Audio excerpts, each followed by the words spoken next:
Today we're talking about the best possible trade that I think the Portland Trail Blazers could make with the 3rd overall pick. This video is sponsored by BetOnline. Use the promo code BELIEVE for a 50% reward bonus. That's BLEAV. You can get in on this playoff action as the conference finals are now underway. You can get in on the MLB or NASCAR even, or any other sport this summer with BetOnline and that promo code BELIEVE. Thank you to them for sponsoring this video. So when discussing any potential win-now trades involving the number 3 pick in this year's NBA draft, it has to address multiple things. The main thing is that it needs to give the Portland Trail Blazers a better defensive roster, and the biggest issue with the Portland Trail Blazers defense last season was their inability to contain dribble penetration. The Blazers struggled at the point of attack and desperately needed a lockdown defender that they could put on guards that wasn't named Jerami Grant. Chauncey Billups elected to put Jerami Grant on guards and star players all season long last year, and it was a major mistake. Jerami Grant struggles getting through screens, and he's better when left around the rim to be a secondary rim protector. Playing him out of his role is part of the reason why the Blazers struggled defensively last year. While that is a Chauncey criticism, I would have more faith in Chauncey making the right decision if it was made obvious for him, because the Blazers went out and traded for a lockdown defender that made total sense to put on the same assignments that Jerami Grant got last season.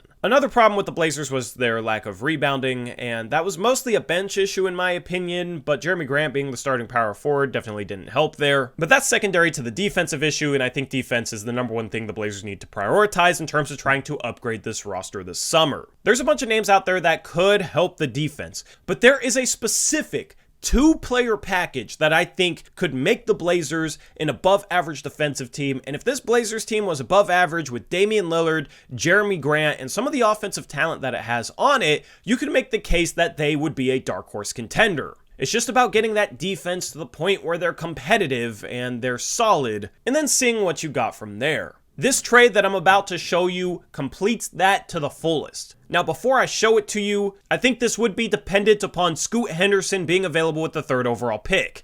I dropped a video talking about the Charlotte Hornets and their decision at number 2 and how that affects the Blazers offseason, so definitely go check that out. But if Scoot Henderson is available at number 3, I could see a lot of teams falling in love with the idea of him and being willing to give legitimate value up in a trade for him. So let me reveal who I think would be the best trade target for this number 3 pick. I've circled back to Mikal Bridges of the Brooklyn Nets. Dame is really fond of him as a player, and he's one of the best defenders in the league. He could immediately have a positive impact on this Portland Trail Blazers defense and immediately upgrade their roster. Offensively, he looks like a budding star and has the look of a number 2 on a championship team as of now. The question with Mikal Bridges is Brooklyn even willing to trade him? If Scoot Henderson is on the board, giving the Nets a potential long-term superstar, then maybe that is enough value for Mikal Bridges. I'm not entirely sure. I know Nets fans will reply to this video saying no because they value Mikal Bridges to the moon and back, but neither Nets fans nor Blazer fans have any idea how much the Brooklyn Nets like Scoot Henderson right now.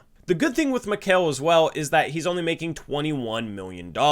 Therefore, it makes it a little easier to match his salary, and the Blazers could match without including Anthony Simons, Shane Sharp, or Jusuf Nurkic. It would have to be a bit of a lopsided trade, but it is doable to make a 6-for-3 trade with the Blazers sending out this package. Now, we could sit here all day and debate whether or not the Blazers would need to throw on an extra first-round pick, but I think Scoot Henderson for Mikal Bridges is reasonable value. But this is not the best trade, in my opinion, that the Blazers could make, because there is someone else on the Brooklyn Nets who could have a major impact on the Portland Trail Blazers defense, and that is Nic Claxton, who really emerged last season as a defensive force at the center spot. He's a little undersized, but he's switchable, quick on the perimeter, he's a quick leaper, and blocked a ton of shots last year, and he was a true deterrer at the rim. So without further ado, here is the best trade idea that I could potentially see the Blazers pulling off with the number 3 pick outside of Joel Embiid or Giannis Antetokounmpo. It's a lot simpler of a trade. The Blazers trade Jusuf Nurkic, Nasir Little, and Keon Johnson for Mikal Bridges and Nic Claxton. The Blazers include the 3rd overall pick as well as a future first. Now, I think there is a solid chance that the Blazers would also have to give up another future first, and it would basically be 2 firsts for Claxton and then the 3rd pick for Mikal Bridges. However, if Scoot Henderson is there at 3 and the Nets really want him, and Joe Cronin negotiates the trade well, which I unfortunately don't have much faith in, but if all those things line up, then I could see the Blazers only having to give up up one future first. In order to give up future first, Portland would have to change the protections on their 2024 first owed to Chicago, but there are multiple ways they could do that, including trading the 23rd pick to Chicago for their 2024 first round pick back. In that scenario, it could be a 2024 first instead of 2026. But regardless, I think this is a great trade for the Blazers because it would immediately make them an above average defense and potentially top 10 with Mikal Bridges, Jerami Grant, and Nicholas Claxton in the front court.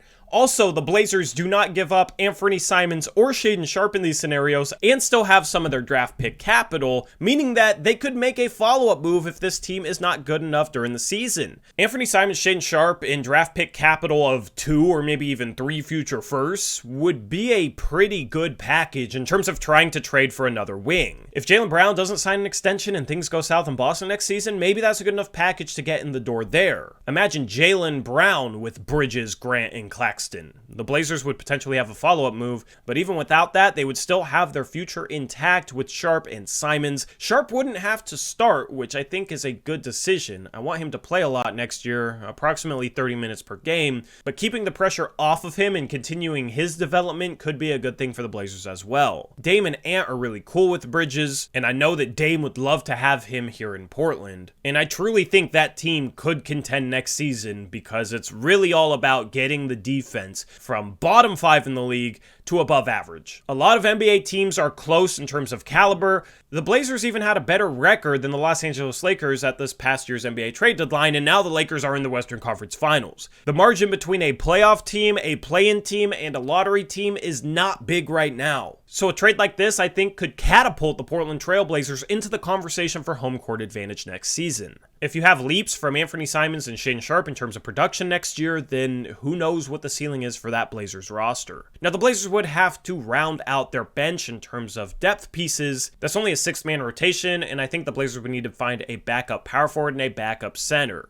I think Dame, Ant, Sharpe, and Bridges could get the majority of the minutes at the point guard, shooting guard, and small forward positions, but the front court would definitely need some help in terms of depth, and I wouldn't want to settle for a Drew Eubanks or another minimum guy as a rotation player for that team next season, because if you're going to trade the 3rd pick for a Mikal Bridges or in any other trade package for a win-now piece, you have to take building out the bench seriously, and you cannot settle for guys that should be 3rd stringers. Anyway, let me know what you think of this trade package down in the comment section below. I'm really interested to see your thoughts. Thank you to BetOnline for sponsoring this video. Remember the promo code BELIEVE for a 50% reward bonus. I'll have a lot of content surrounding the Blazers moving up to 3rd in the lottery over the coming days. I'm having fun talking about this 3rd overall pick, so hopefully you guys are enjoying the content as well. With that being said, I'll catch you next time. Until then, as always, peace out.